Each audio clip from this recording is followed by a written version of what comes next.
विधानसभेचे अध्यक्ष सभेचे राहुल नार्वेकर यांनी निर्णयाची कपिल सिब्बल यांनी अक्षरशः चिरफाड केली. आज झालेल्या सुनावणीत कपिल सिब्बल यांनी 2000 बाजू मांडली. तुम्ही नेता म्हणून तुम्हाला काय वाटतंय? असं आहे की राहुल नार्वेकरांना एका गोष्टीचं भान राहिलेलं नाही की आपण विधानसभेचे अध्यक्ष आहोत. अर्थात राहुल नार्वेकरांचं एकंदरीत वर्तन आणि त्यांचं काम आणि त्यांची वागण्याची पद्धत बघितली तर विधानसभेचा अध्यक्ष हा कुठल्याही पक्षाचा नसतो.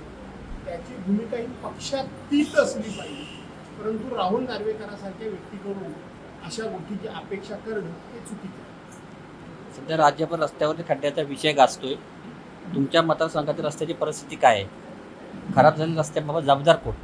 असं आहे की संपूर्ण रत्नागिरी जिल्ह्यातल्या सगळ्या मतदारसंघातले रस्ते बघा आणि माझ्या मतदारसंघातले रस्ते बघा. 10 वर्षापूर्वी केलेले अनेक रस्ते असे आहेत की त्याला एक खड्डा सुद्धा नाही.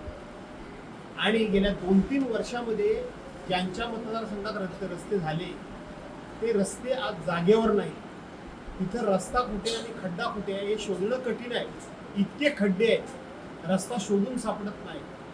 एवढा भ्रष्टाचार बाकीच्या मतदारसंघात झालेला आहे. त्यामुळं रस्त्याची बोंब आहे. सुदैवानं माझ्या मतदारसंघामध्ये ही बोंब नाही. मंत्र्याचा निर्णय बदलण्याचा अधिकार मुख्यमंत्र्यांना आहे. या निर्णयामुळे सत्तेतील मित्र पक्षांना तोटा होईल का? तुम्हाला काय वाटते?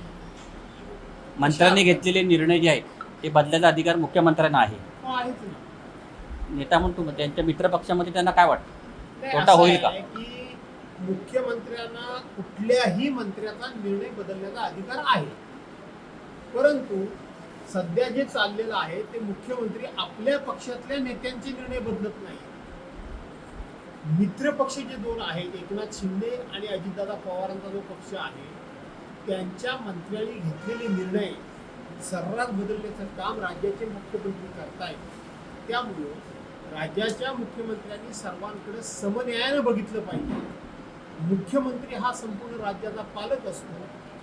ही भूमिका आणि हे वागणं मुख्यमंत्र्यांकडून या ठिकाणी होताना दिसत नाही.